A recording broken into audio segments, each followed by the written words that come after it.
Hello mga kababayan, magandang umaga po sa ating lahat. Tayo po ay magpapakain ng mga alaga nating mga native na manok. Ayan, tuwang-tuwa po sila mga kababayan.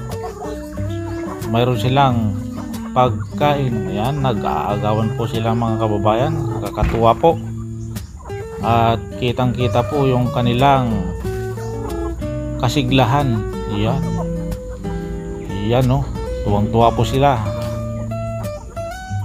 Tara mga kababayan, samahan niyo po ako sa pagpapakain ng ating mga alagang native na manok. With you!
Tapos po nating pakainin ang mga alaga nating native na manok. Ayan. At silipin din natin ang mga tanim nating sari-saring fruit bearing trees. Yan. Hello lansones. Ayaw, napakalago po.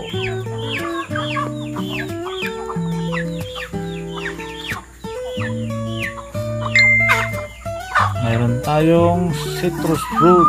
Ayan, nakatingala po ang kanyang mga dahon mga kababayan.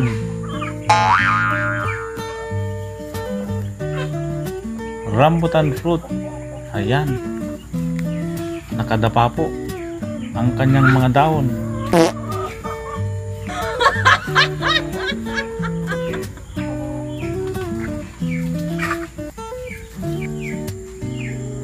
Mayroon din tayong native na papaya. Yan. Pangsahog po sa tinulang native na manok. Mayroon tayong tanim na mga saging. Ayan. At mayroong saging na saba na malapit ng maani mga kababayan. Ayan po, napakalaki po yung kanyang bunga. Ayan. Antayin nating malaglag.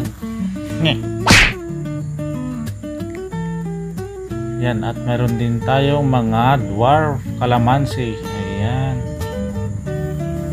Nakangiti ang kanyang mga bunga.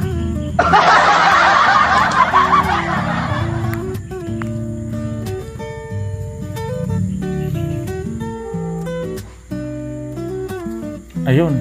At mayroong tuwad na bunga. Ayan, nag-iisa po mga kababayan. Ayaw, di ma!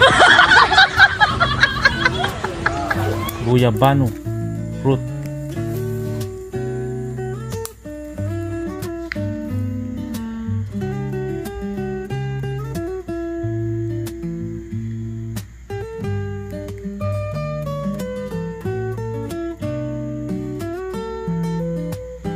Ayan. Coconut tree. Ayan. Mga makapuno po ito na nyog mga kababayan. Ayan, at napakatamis po ang kanyang sabaw. Ayan.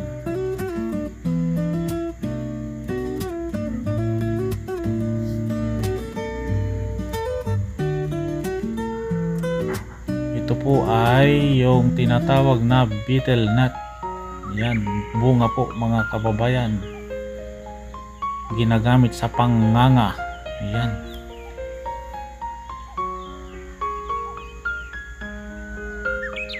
Mayroon ting tayong lemon fruit.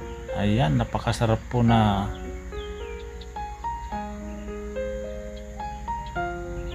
gawing lemon juice. Ayan. Mayroon tayong grafted lansones. Ayan, napakalago po.